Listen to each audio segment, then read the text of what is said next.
पिताजी से कहा कि पिताजी अब अच्छी बात सुनना चाहते हैं तो सुनो कि राम नाम बोलो मन हरे राम बोलो रे राम नाम बोलो मन हरे राम बोलो रे राम नाम बोलो मन हरे राम बोलो रे राम नाम बोलो मन हरे राम बोलो रे बोलो बोलो बोलो मन हरे राम बोलो रे बोलो बोलो बोलो मन हरे राम बोलो रे बीत गए दिन भजन बिना रे बीत गए दिन भजन बिना रे बीत गए दिन भजन बिना रे बीत गए दिन भजन बिना रे भजन बिना कोई न मनाए बिना कोई न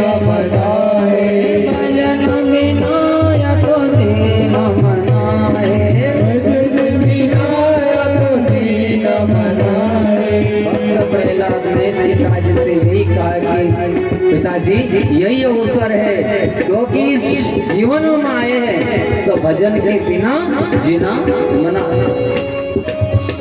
भक्त प्रहलाद को गोद में उठाया था और उसी वक्त भगवान का नाम सुन करके उसको नीचे फेंक देता है। लोहे के खंभे के ऊपर चिपकाया गया, जहरीले सर्पों से डसाया गया, पानी में फेंका गया, तो भी कहते हैं कि जिस भक्त की परमात्मा लाज रखते उसको कोई नहीं मार सकता।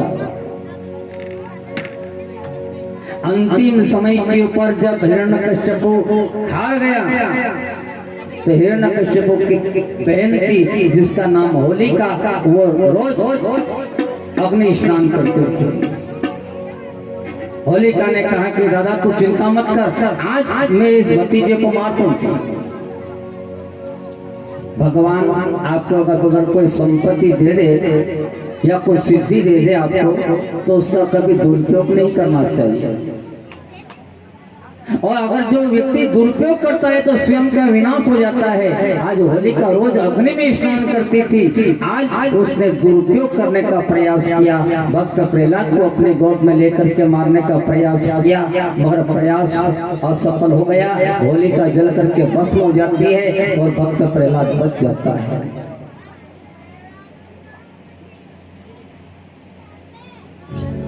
अब हिरण्यकश्यप और आग बबूला हो गया।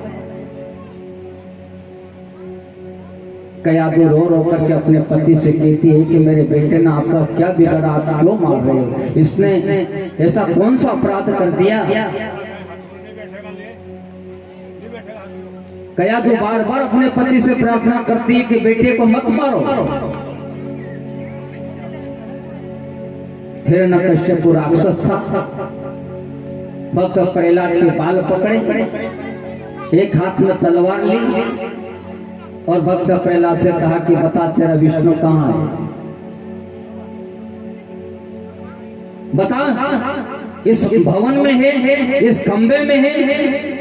भक्त प्रहलाद ने कहा कि पिताजी भगवान तो आपके अंदर भी है, भवन के अंदर भी है, इस खंबे के अंदर भी है। और जैसे ही खंबे की बात आई तो उसने एक तलवार का प्रहार किया। नरसिंह भगवान धाड़ मारते हुए उसके अंदर से प्रकट होते नरसिंह भगवान की, वृंदावन हरिलाल की। नरसिंह भगवान उस खंभ को फाड़ करके प्रकट होते हैं। भगवान ने नर सिंह मनुष्य जैसा उनके हाथ पैर थे, वो सिंह का मुंह था।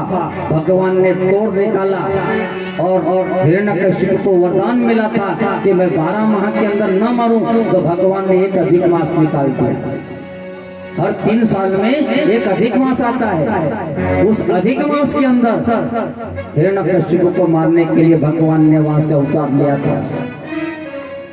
अब उसने यह वरदान मांगा था कि मैं दिन में न मरूं, न रात में भी नहीं मरूं, न घर में मरूं, न घर से बाहर मरूं।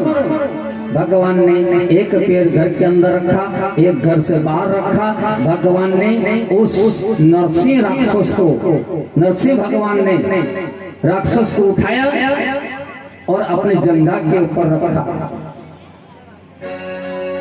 न पृथ्वी में है, न आकाश में, न घर में है, न घर से बाहर है, न दिन है, न रात है, न अस्त्र है, न शस्त्र है।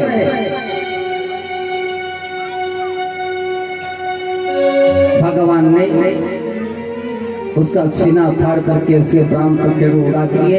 इधर भगवान नरसिंह का क्रोध बढ़ता जा रहा था। लक्ष्मी जी साथ में आई थी। लक्ष्मी जी ने बहुत मनाने का प्रयास किया, बल्कि नरसिंह भगवान का क्रोध और ज्यादा बढ़ने लगा। लक्ष्मी जी हार गई और अपने भक्त प्रहलाद से कहा कि बेटा तू ही इनको मना सकता है। भक्त प्रहलाद ने भगवान के सामने हाथ जोड़ करके कहा कि हरि को मनाने वाले सतगुरु देव, हरि को मनाने वाले सतगुरु देव, प्रभु को मनाने वाले सतगुरु देव, प्रभु को मनाने वाले सतगुरु देव, प्रभु को मनाने वाले सतगुरु देव, प्रभु को मनाने वाले सतगुरु देव। नाम जपो जी हरि, नाम जपो जी हरि, नाम जपो जी हरि, नाम जपो जी हरि।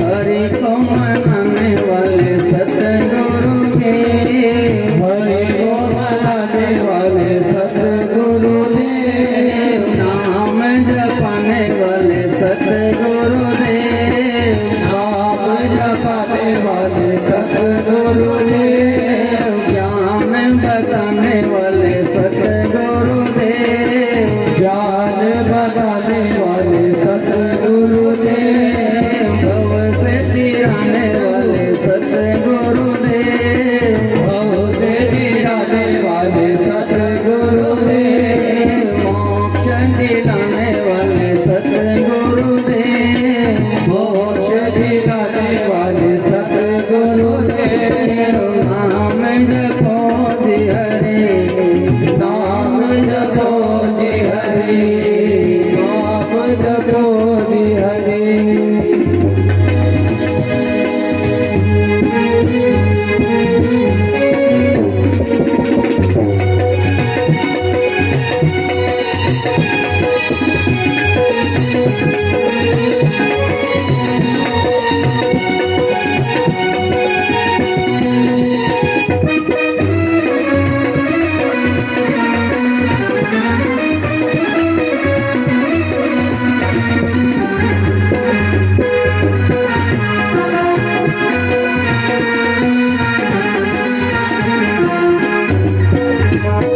गोपाल कृष्ण भगवान की जय।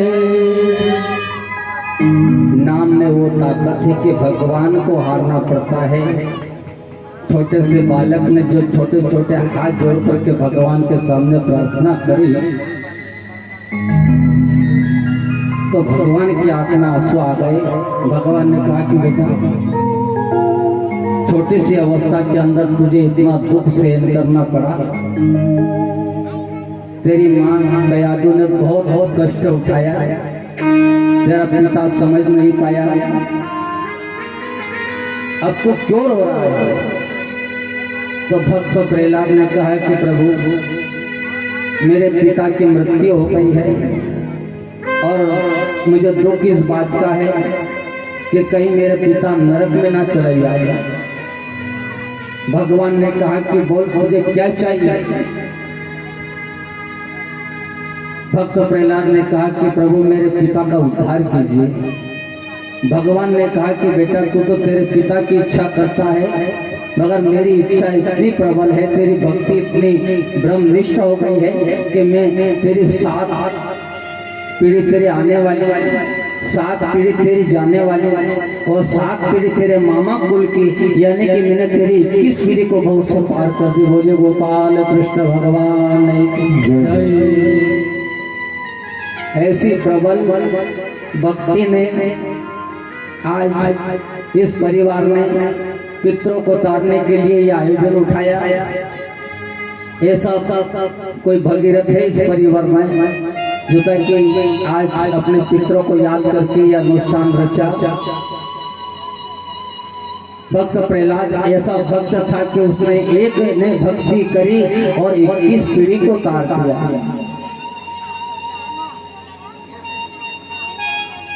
हर कुल में कोई न कोई भगीरथ उत्पन्न होता है। आगे चल करके गजेंद्र मोक्ष की कथा आती है। गजेंद्र उग्रह हाथी और एक मगरमच्छ की लड़ाई की कथा आती है। हाथी और एक मगरमच्छ की कथा आती है। हाथी थलचर जीव है और मगर जलचर जीव है। वो जल के अंदर शक्तिशाली रहता है और हाथी पृथ्वी के ऊपर शक्तिशाली रहता है।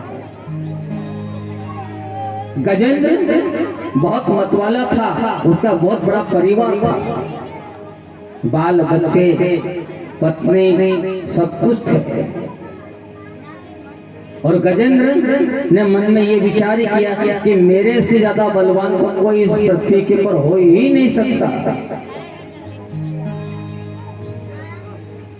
सबसे ज्यादा शक्तिशाली मैं ही हूं। हमारे परिवार में भी ऐसा ही होता है। बहुत सारे इंसान सोचते हैं कि मेरे जैसा कोई है ही नहीं, मैं बहुत शक्तिशाली हूँ, मैं बहुत ताकतवर हूँ, मेरे हाथ में सत्ता है, मेरे हाथ में पद है।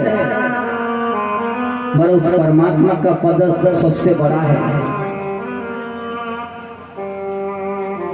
अगर कोई भारी पड़ जाए तो हाथ जोड़ दो। हाथ जोड़ने में फायदा है।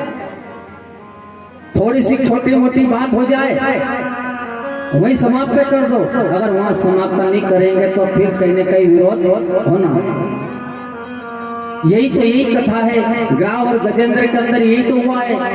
हाथी ने सोचा कि मैं शक्तिशाली हूँ और वो जल क्रीड़ा कर रहा था, पानी में नहाने के लिए गया और मगरमच्छ ने उसका पैर पकड़ लिया। आजकल कई लड़ाई झगड़े होते हैं तो लड़ाई झगड़े को बुझाने के वाले नहीं आएंगे, वहां आग लगाने वाले जगत में है तो संत है कि वो आग को बुझाने के लिए आते हैं, आग को लगाने के लिए नहीं आते हैं। हाथी ने विचार किया कि मैं शक्तिशाली हूँ। पानी में जल क्रीड़ा कर रहा था, स्नान सूंड से पानी को उछाल रहा था। धीरे से आया एक मगरमच्छ पानी में और उस हाथी का पैर पकड़ लिया। हाथी का पैर पकड़ लिया और हाथी को भी मद उत्पन्न हुआ। उसने सोचा कि मुझे कोई मार नहीं सकता। मगर कोई ज्ञानी व्यक्ति आता है, दो व्यक्ति विवाद करते हैं तो वो कहते हैं ये लड़ाई नहीं की, समाप्त कर दो, इस लड़ाई को आगे बंद करने दो। ये हमारे सभी भाई बहन माता बहन सबकी लड़ाई है। तो इस लड़ाई को यही समाप्त कर दोगे तो यह लड़ाई आगे नहीं जाएगी। कि सुन लो रे भैया, सुन लो रे भैया, अरे सुन लो रे मैया, सुन लो रे भैया, सुन लो रे भैया। एक दिन उठा उठी हुए जाएंगे, एक दिन उठा उठी हुए जाएंगे, एक दिन उठा उठी हुए जाएंगे, एक दिन उठा उठी हुए जाएंगे। अब लड़ाई समाप्त करना है तो चुपचाप बैठ जाओ। और इधर वाला कहता कि मैं पीछे नहीं पड़ूंगा, उधर वाला कहता कि मैं भी पीछे नहीं पड़ूंगा। और संत कहते हैं सुन लो कि सुन लो रे मैया, सुन लो रे भैया, सुन लो रे भैया, सुन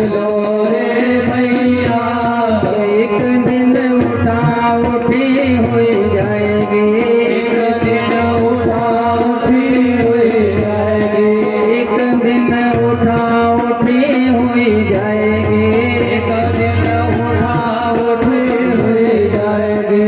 बालपना तूने खेल गवायो, बालपना तूने खेल गवायो, बालपना तूने खेल गवायो, बालपना तूने खेल गवायो। भरियो वन में काम सतायो, भरियो वन में काम सतायो, भरियो वन में काम सतायो, भरियो वन में काम सतायो। जवानी के अंदर ही इंसान शक्तिशाली रहता है और बुढ़ापे में तो गर्दन हिलना शुरू हो जाती है। और फिर के तक में जवान था तब मैंने बहुत पाप किया था, फिर बुढ़ापे में याद आती है। बालपना मन खेल गवायो, बालपना मन खेल गवायो, भरियो वन में काम सतायो, भरियो वन में काम सतायो। ने भजन नहीं कीना, तूने भजन नहीं कीना, तूने भजन नहीं कीना, तूने भजन नहीं कीना। एक दिन उठा उठी हुई जाएगी, एक दिन उठा उठी हुई जाएगी। अगर हम भजन नहीं करेंगे तो आगे क्या जवाब